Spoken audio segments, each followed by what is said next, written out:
오늘은 렉치오 디비나라고 하는 제목으로 은혜의 시간을 갖고자 합니다.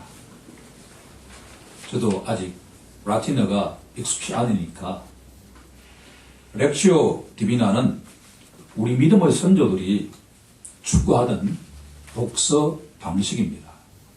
번역하면 영적 독서 정도가 될 것입니다. 본문을 보면 사도 요한이 천사에게 나아가서 작은 두루마리를 달라고 하자 천사가 요한에게 이렇게 말합니다. 갖다 먹어버리라. 그리하면 내 배에는 쓰지만 내 입에는 꿀같이 달리라. 라고 말입니다. 두루마리를 먹는 행위가 바로 영적 독서를 의미한다. 라고 하는 것이 오늘의 내용의 골자입니다.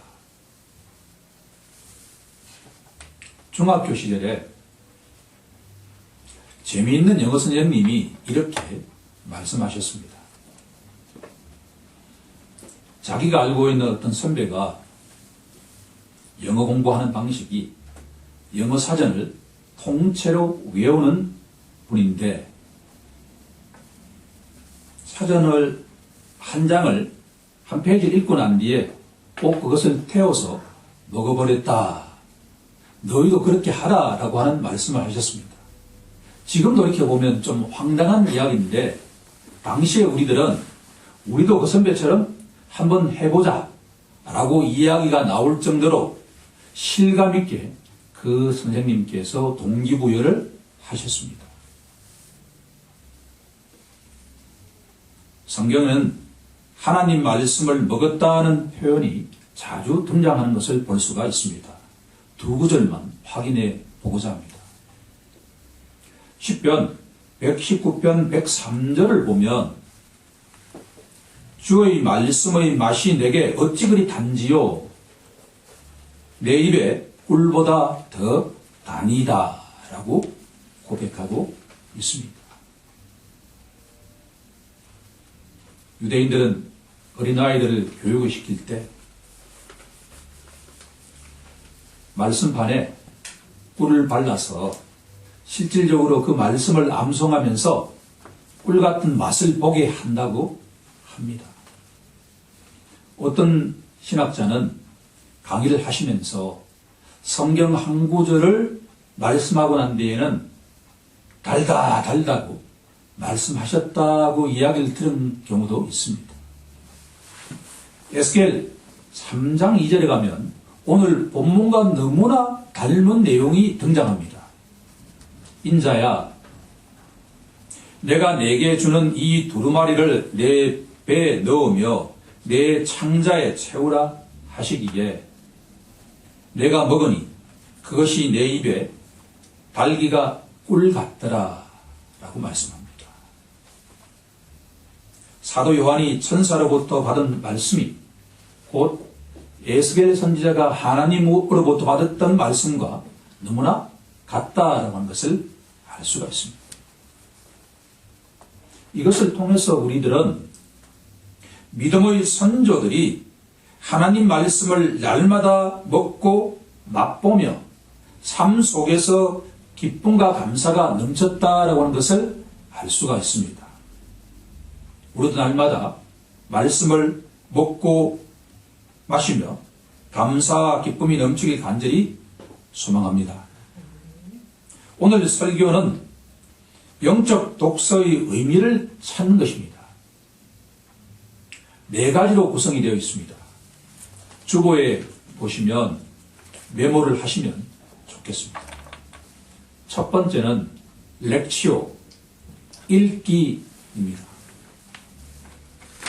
영적 독서의 시작은 읽기에서 시작한다라고 하는 것이죠. 두 번째는 메디타티오, 묵상하기입니다. 두 번째는 읽었던 것을 깊이 묵상하는 것입니다. 세 번째는 오라티오, 기도하기입니다.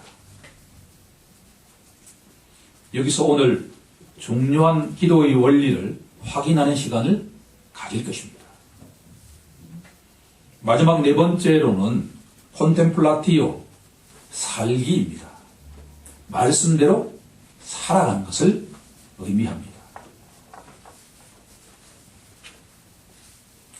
종합하면 사도 요한이 두루마기를 먹었다라고 하는 것은 말씀을 읽고 묵상하고 기도하고 그 말씀대로 살아가는 것이다 라고 정리할 수가 있습니다. 어떻게 보면 신자의 신앙생활에는 바로 영적 독서를 한 것이다 해도 지나치지 않을 것입니다. 지금부터 성령 하나님의 인도함을 따라서 하나씩 그 비밀을 알아가는 시간이 되길 간절히 소망합니다. 렉시오, 읽기입니다. 흥미로운 것은 말씀을 읽는다라고 하는 것은 말씀을 듣는다라고 정리할 수가 있습니다.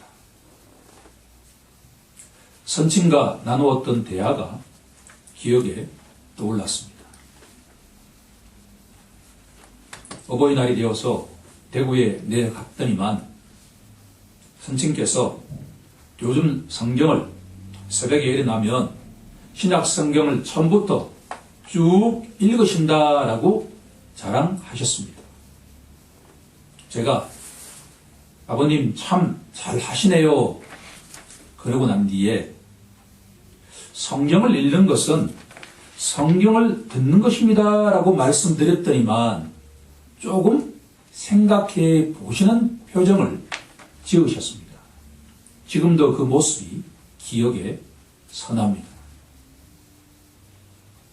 말씀을 읽는 것이 곧 듣는 것이다 라고 하는 것을 알려주는 성경 구절이 있습니다. 주보에 나오는 내용인데 시편 40편 6절 말씀입니다.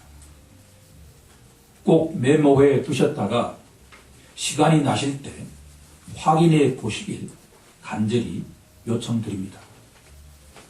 주께서 내 귀를 통하여 내게 들려주시기를 제사와 예물을 기뻐하지 아니하시며 번제와 속죄제를 요구하지 아니하신다 하신지라. 이 말씀의 전체 요지는 우리가 잘 알고 있는 것처럼 기독교 신자에게 중요한 것은 외양이 아니라 마음속에 있는 내면이 중요하다라는 말씀이지 않습니까? 그런데 우리가 주목하고자 하는 것은 주께서 내 길을 통하여 내게 들려주시기를 이라고 하는 구절의 의미입니다. 이것을 보통 주께서 내 길을 여셨다라고 번역합니다. 그런데 어떤 신학자는 이 구절을 보다 직접적으로 번역하는데 주께서 내 귀를 파셨다, 주께서 내 귀를 뚫으셨다라고 번역합니다. 여기는 중요한 영적 의미가 들어가 있습니다. 제가 이렇게 한번 비유해 보겠습니다. 요즘은 김치 냉장고가 있기 때문에 꽁꽁은 언 땅에 땅을 파서 그것을 묻을 기회가 거의 없지 않습니까? 그런데 얼마 전까지만 하더라도 요즘처럼 김장철이 되면 김장을 한 것을 땅에 묻는 습관이 있었습니다. 시편 기자가 말하는 것은 말씀을 읽는다고 하는 것은 마치 하나님께서 꽃갱이를 가지고 껑껑 얼어붙은 우리 귀를 뚫는 것과 같다라고 번역하는 것입니다. 직설적이지 않습니까? 이것은 아주 중요한 내용입니다. 우리가 성경을 읽는다라고 하는 것은 성경을 듣는다라고 하는 겁니다. 듣기 위해서는 나의 귀가 꽁꽁 얼어 있어서는 절대 그 말씀을 들을 수가 없지 않겠습니까? 성령의 검으로 우리의 이 귀를 뚫는 것이 영적 독서의 출발이다라고 우리의 선조들은 알려주고 있습니다. 중요한 영적 비밀입니다. 그러면 우리가 어떻게 하면 성경 말씀을 읽고 들을 수 있을까라고 질문하지 않을 수가 없습니다. 첫 번째로 우리들은 영적 독서는 하나님과 독대하는 시간이다라고 하는 겁니다. 그런데 시간과 장소는 전혀 문제가 되지 않는다라고 하는 것을 강조하고 있습니다. 칼 바르트의 정기를 읽고 있는데 독일의 한 신학자가 삶에서 체험하는 것을 간증하고 있는 것을 보았습니다. 그날도 이 독일 신학자는 지하철을 타고 집으로 향하던 길이었습니다. 평소에 전혀 보지 못하는 광경을 목격했습니다. 그것은 한국 사람으로 보이는 한 유학생이 그 지하철역에서 정신없이 성경 읽기에 빠져 있는 것을 보았습니다. 그것이 뭐 그렇게 대단하냐라고 질문할 수 있지만 독일에서 다른 사람이 모두 보는 지하철역 안에서 성경 말씀을 몰입한다라고 하는 것은 평소에 거의 볼 수 없었기 때문입니다. 이 순간 이 학생의 모습이 너무나 거룩해서 이런 생각이 떠올랐다라고 합니다. 이 학생은 자신도 모르는 사이에 이 유럽의 한 복판에서 복음을 선포하는 선교사와 같은 역할을 감당하고 있다는 생각이 들었다라고 말입니다. 어떻게 보면 우리가 전도하고 선교한다라고 하는 것이 대단한 것이 아니라 하나님과 독대하는 시간을 어디서라도 가지면 그것이 바로 세상 사람들 보기에는 도대체 저 사람이 왜 저렇게 성경을 읽고 있지라는 생각을 갖게 한다라고 하는 겁니다. 하나님과 독대하는 시간과 공간이라면 그것이 지하철역이든 도서관이든 어디라도 가능하다라고 하는 것이 첫 번째 메시지입니다. 우리가 영적 독서를 한다라고 하는 것은 인격체 앞에 나아가는 것이다라고 하는 것을 기억할 필요가 있습니다. 하나님께서는 우리 눈에 보이지 않지만 살아계신 인격체입니다.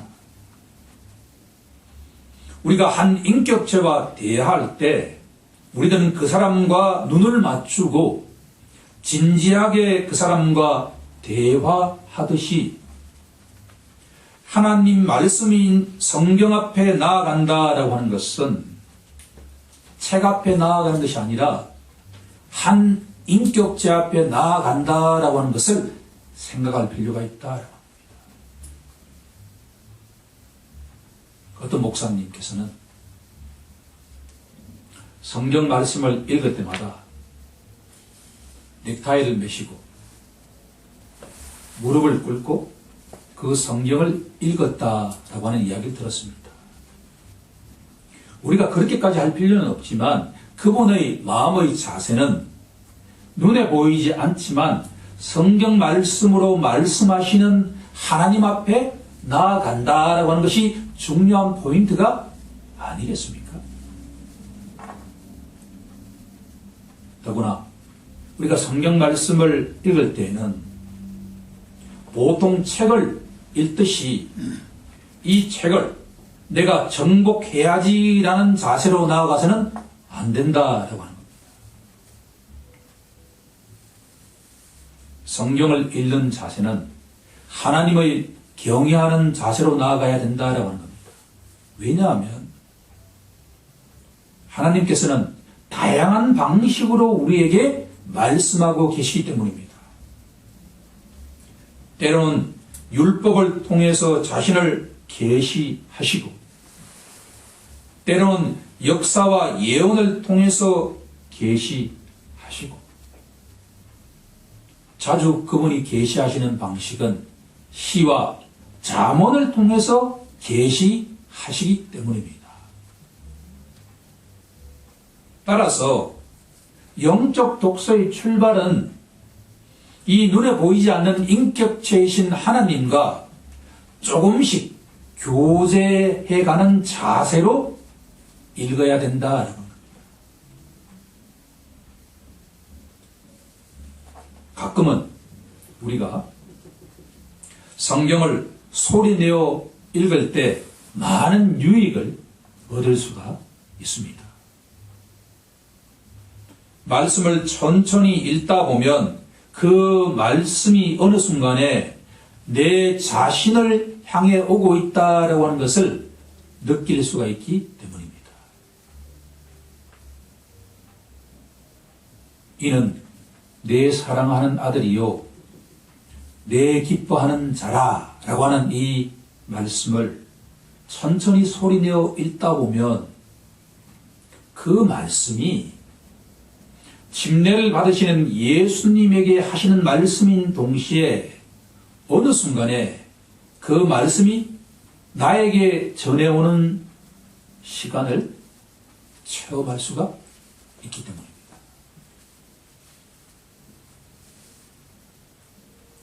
영적 독서의 출발은 겸손한 자세로 말씀 앞에 나아가서 읽고 듣는 것이 우리 선조들이 하신 자세였습니다.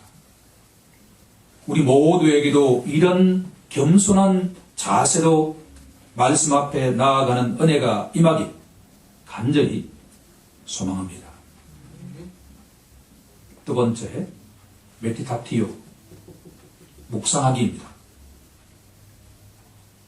믿음의 선조들은 묵상하는 그리스도인이었습니다. 제가 초신자 시절에 좋아했던 책 제목이 묵상하는 그리스도인이라고 하는 책입니다. 데이비드 로스라고 하는 예수전도단의 창립자인데 우리나라 이름이 오대원 목사님이었습니다. 이 책을 읽을 때마다 인격적이신 주님의 임재를 느낄 수 있게끔 했습니다. 너무나 소중한 책이지 않겠습니까? 시편 기자는 오직 여호와의 율법을 즐거워하여 그의 율법을 주야로 묵상하는 자가 바로 기독교 신자라고 선포하고 있습니다.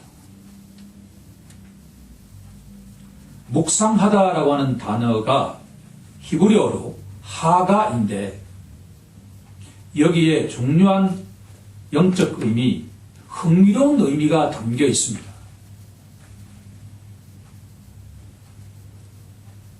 어릴 때 집에서 강아지를 키운 경험이 있습니다. 그 강아지를 관찰해 보다 보면 어느 날 고기 뼈다귀 선물을 받으면 너무나 좋아하면서 펄펄 뛰면서 그 뼈다귀를 물어 뜯고 빨고 핥으며 한동안 갖고 노는 것을 볼 수가 있었습니다. 그런데 며칠 지나니까 어디에다가 숨겨놨던 그 뼈다귀를 다시 갖고 와가지고 또 그렇게 물어 뜯고 갖고 노는 것을 보았습니다. 한 신학자가 시편 기자가 말하는 묵상이 마치 강아지가 뼈다귀를 갖고 노는 것과 비슷하다라고 기록했습니다. 너무나 공감이 가는 그와 같은 내용입니다. 우리가 말씀을 묵상한다라고 하는 것은 너무나 조용한 상태에서 점잖게 그것을 갖고 노는 것이 절대 아니다라고 하는 것을 알 수가 있습니다.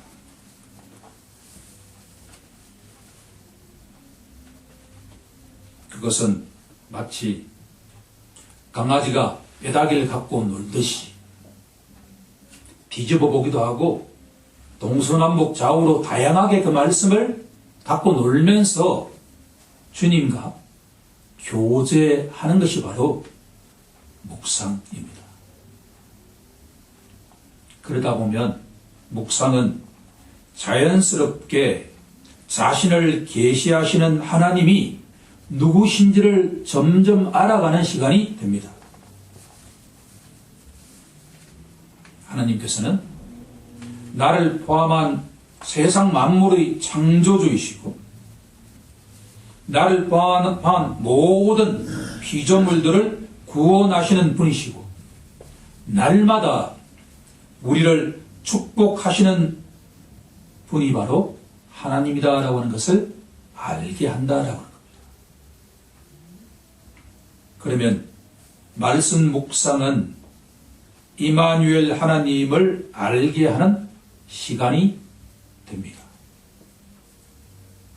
더욱 흥미로운 것은 말씀 묵상은 인간의 기억력을 되살려주는 훈련이다라고 하는 내용입니다. 플라톤은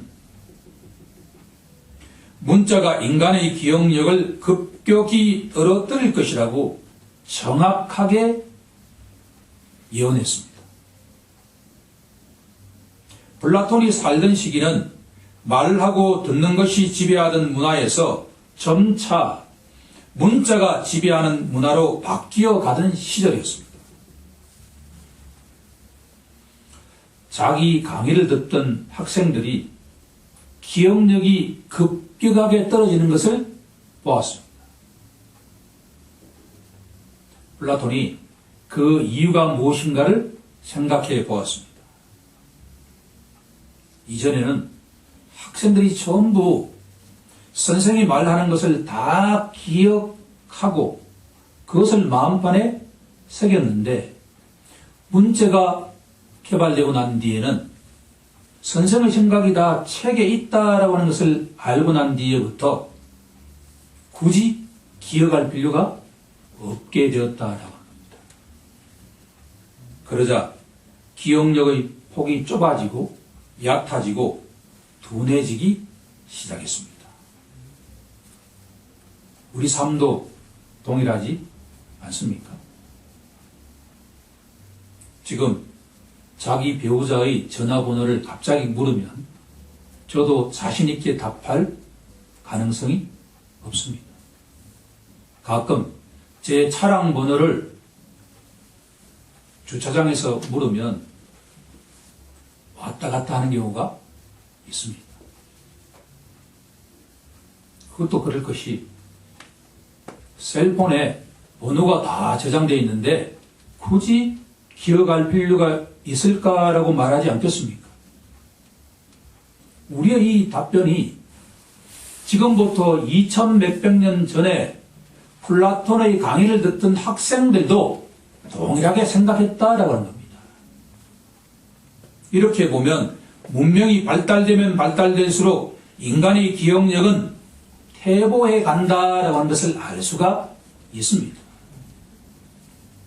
그런데 성경에는 기억력을 회복할 수 있는 비밀이 숨겨져 있습니다. 말씀을 읽고 듣고 묵상하다 보면 그 말씀이 자연스럽게 내 마음판에 새겨지게 된다라고 하는 것을 말하고 있습니다. 저는 아침에 일어나기 전에 꼭 이렇게 외칩니다.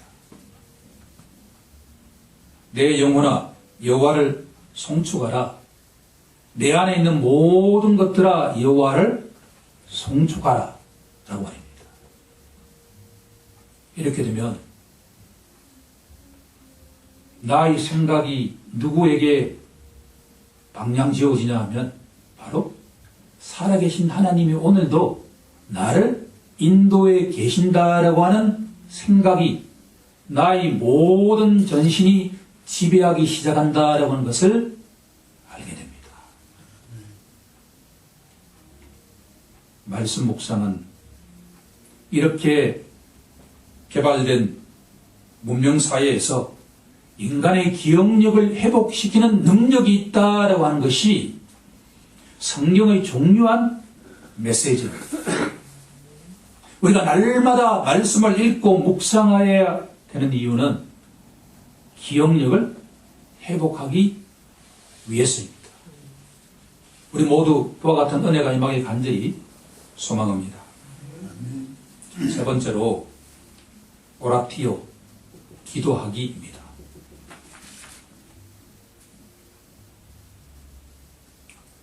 성경을 읽고 묵상하는 것은 기도로 연결됩니다.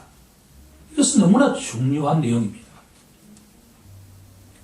어떤 신학자가 성경 읽기와 기도를 다음과 같이 표현했습니다. 주보에 제가 기록해 놓았습니다.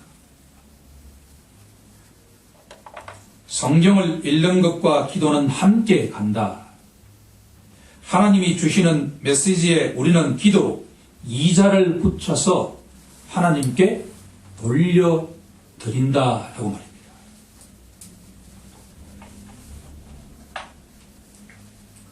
성경을 읽고 묵상하는 것은 살아계신 하나님의 말씀이 우리 영혼 속으로 들어와서 혈관을 타고 전신으로 흘러가게 하는 것이다 라고 설명했습니다. 너무나 멋있는 표현입니다. 진리의 말씀을 읽고 듣고 묵상하는 것은 그 말씀이 우리 영혼 속에 들어와서 나의 발끝부터 머리끝까지 모든 것들을 터치하기 시작하신다라고 합니다.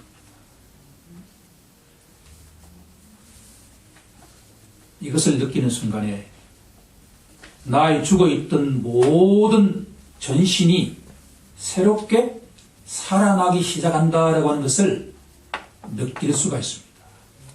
기도의 시작은 이 대목입니다. 기도는 하나님 말씀에 반응하는 행위입니다. 다시 한번 말씀드린다고 한다면 기도는 내가 하는 것이 아니라 내가 듣고 읽었던 묵상했던 그 말씀에 반응하는 것이다 라고 말입니다.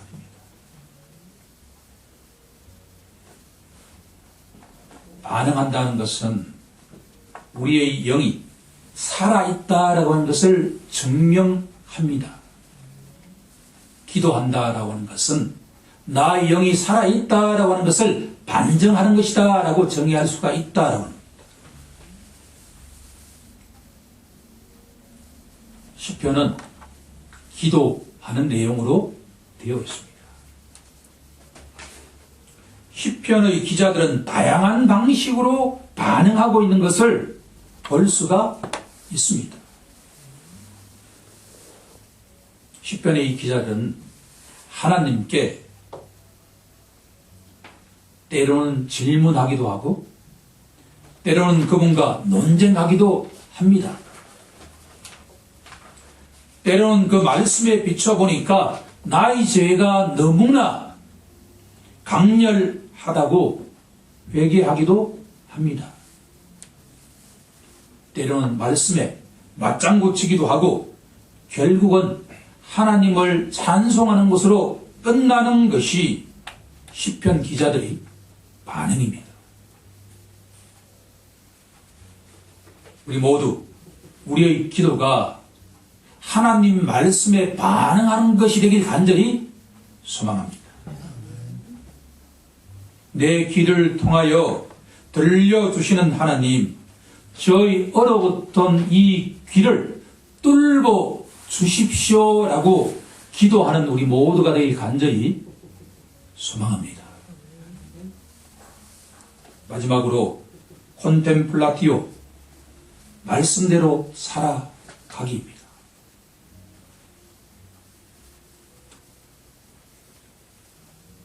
영적 독서의 가장 중요한 내용은 이 마지막 내용입니다.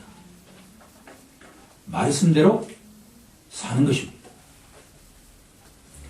일반 독서와 근본적으로 다른 것이 바로 여기에 있습니다. 우리 사회에서 특히나 기독교 공동체에서 가장 요청되는 것이 바로 하나님 말씀대로 살아가는 것 아니겠습니까?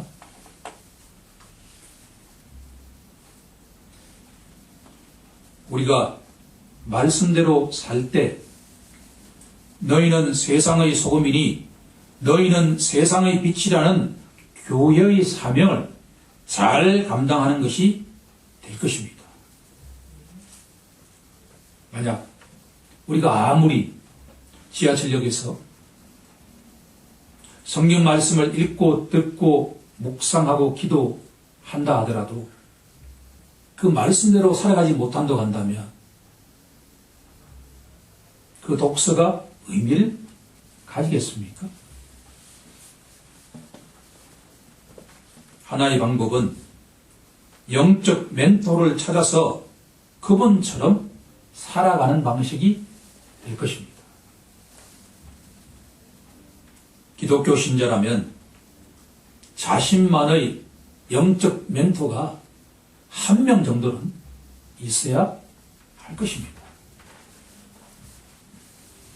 그분의 전기를 날마다 읽으며 그 말씀을 묵상하면서 살아갈 때 우리들은 점점 그 멘토를 따라가지 않겠습니까?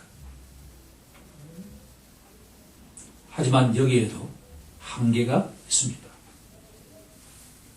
아무리 훌륭한 영적 멘토라 하더라도 사람에게는 허물이 있게 마련입니다. 그 허물을 듣는 순간에 우리가 때로는 실족할 수가 있습니다. 하지만 성경에는 우리가 믿고 의지해야 할 영원한 멘토를 제시하고 있습니다. 그분은 바로 우리가 믿고 의지하는 우리 주 예수 그리스도입니다. 예수님은 지금까지 우리가 말한 렉치오 디비나, 곧 영적 독서를 처음부터 지금까지 실천하고 계시는 분이다라고 하는 것을 알 수가 있습니다. 예수님께서 이 땅에 오시고 난 뒤에 그분은 아버지 하나님의 말씀을 날마다 들었습니다. 그리고 그 말씀을 묵상하면서 기도하면서 살아가셨습니다. 따라서 우리가 날마다 바라보아야 할 선생님은 딱 한 분뿐인 줄로 믿습니다. 그분은 예수님이십니다. 그분처럼 우리가 아버지 하나님의 말씀을 읽고 듣고 묵상하고 기도하면서 살아가기를 원하시는 것이 주님의 마음 아니겠습니까? 이제 오늘 말씀을 정리해 보는 시간을 갖고자 합니다. 천상에서 만났던 천사의 조언에 따라서 두루마리를 먹었던 사도 요한은 영적 독서를 실천하는 모델이 되었습니다. 그런데 알고 보면 사도 요한이 따른 영적 독서는 예수님이 가르치신 것이었다라고 하는 것을 알 수가 있다. 예수님께서는 저 천상에 계시는 예수님께서는 지금도 영적 독서를 하고 계신다라고 하는 생각이 들었습니다. 날마다 말씀을 읽고 듣고 묵상하시며 우리 한 영혼을 위해서 중보기도 하시면서 살아가고 계십니다. 그러면 우리도 그렇게 살아가야 되지 않겠습니까?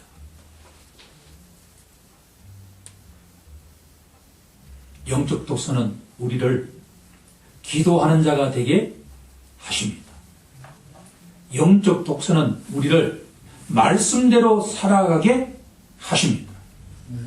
우리 모두 사도 요한처럼 주님이 가르쳐 주신 영적 독서를 가슴판에 새기고 나아가길 우리 주 예수 그리스도 이름으로 간절히 축원하옵나이다.